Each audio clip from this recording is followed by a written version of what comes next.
Motion be agreed to. Honourable Ruth Dice. Mr Speaker, I'm very pleased to speak in support of the second reading of the Conservation Natural Heritage Protection Bill, and I want to begin by expressing my disappointment that Jackie Deans is representing our Parliament overseas and was unable to deliver that speech herself as a result, but I think the time and effort that she put into it to enable Nikki Wagner to present it on her behalf was well worth it. But I want to put on the record that I think the work that Jackie Dean has done in getting this bill to the Select Committee, the way she has listened to the contributions of other parties at the Select Committee and also to the submitters, has been a credit to the parliamentary process, and she should be acknowledged and thanked for that. I also want to acknowledge the Local Government and Environment Committee. I think they did work. This isn't a big bill, it's not a complex bill, but it's a good bill. And they did take it seriously and worked really constructively together. So I acknowledge Nikki Wagner as the chair of that committee and the other members of it. I also want to acknowledge my colleague, the Honourable Marion Street, who I hope will have an opportunity to speak later in this debate, but who moved an important amendment and one which made an already good bill even better.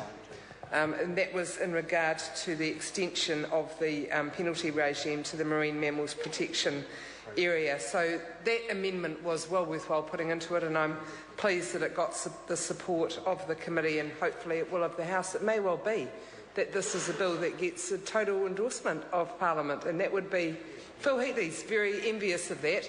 And I might recommend to the member that should he want the entire Parliament to support a piece of legislation in his name, either as a member's bill or in the future, should he return to ministerial portfolio, that he brings in something that's good, that does some good. Actually, that would be the starting point. So that's right. There would be a first time for everything.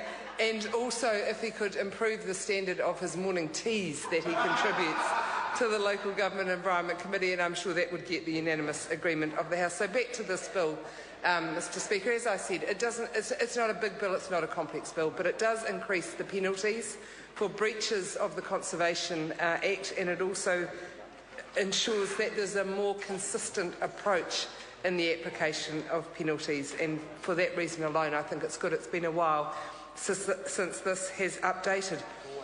The disappointment, however, that I feel in relation to the fact that we're talking about the Department of Conservation and the work that they are able to administer is that we are having this discussion with barely any recognition of the fact that the department has been put through such traumatic and stressful times over the last 5 years. Conservation has taken a sideways and then a backward step under this government, and I think that's a real shame. As we have done with this bill, we have shown that conservation could be an across the whole of Parliament issue that we all recognise as being our moral responsibility.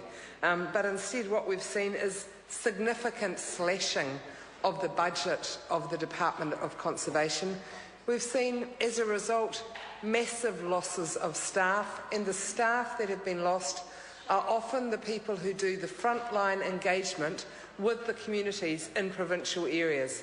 And that's actually where understanding and support of conservation, which we've seen as part of our DNA in New Zealand for so long, that's where that understanding and support of conservation has been nurtured. It's been started by the local doc person who goes out into the schools, out into the communities, out to the service organisations, gets the community involved in local projects, things that people feel great pride in when they've been involved in them, but it strengthens the link of the community and therefore extends the ability of the department to do its work. The more people that understand conservation work and values, the easier it is for the department to do its work. So instead of having those people working in our communities doing a fantastic job, and I'm sure many members in this Parliament have spent time with dock workers on various projects, they're losing their jobs.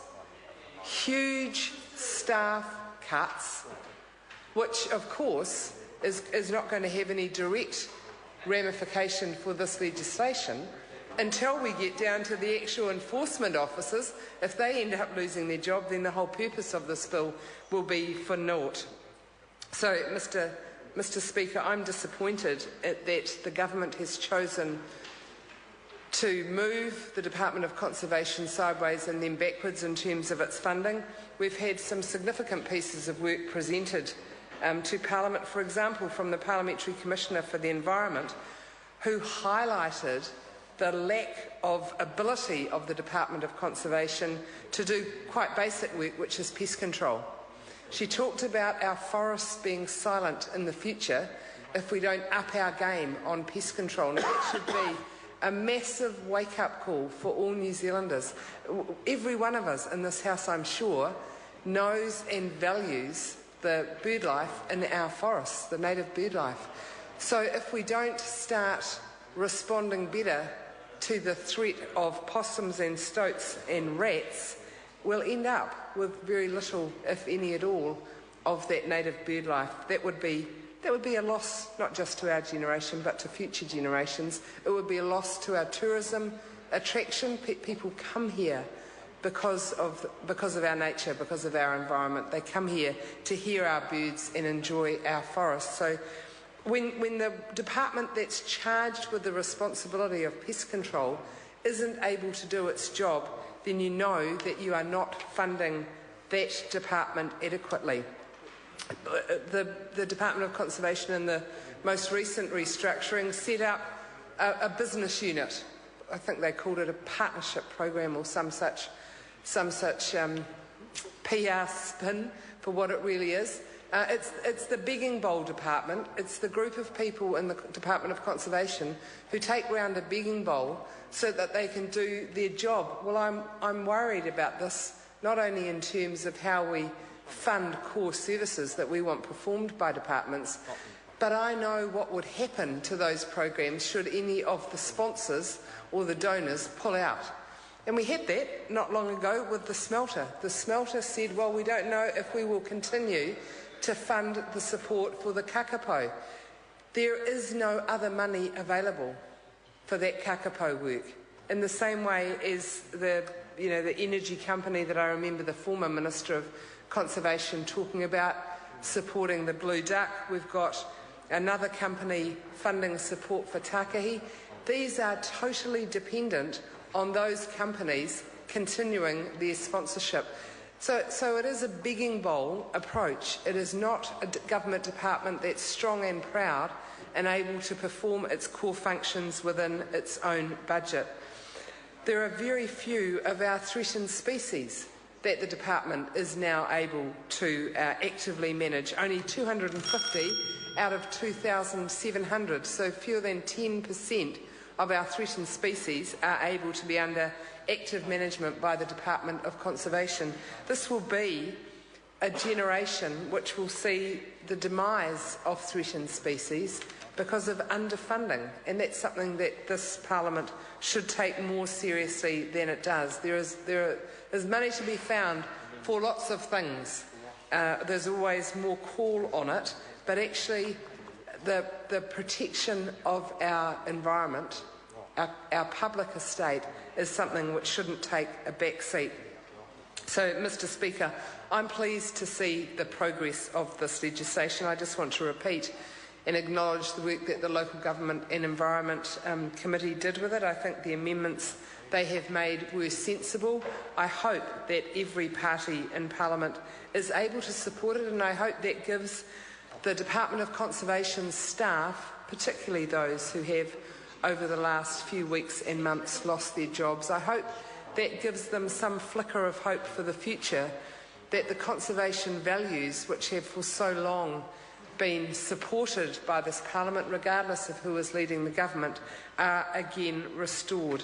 We've seen the advocacy role, we've seen the decision-making role of the Minister, we've seen the core competency of the department all whittled away, and it's really time for a rethink of that, because it will do damage which will cost us not just in the short term, but it will do us long-term damage as a nation.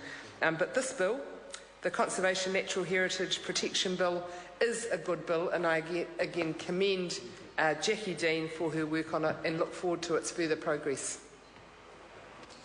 Honourable Phil Heatley. Speaker, I also commend Jackie Dean and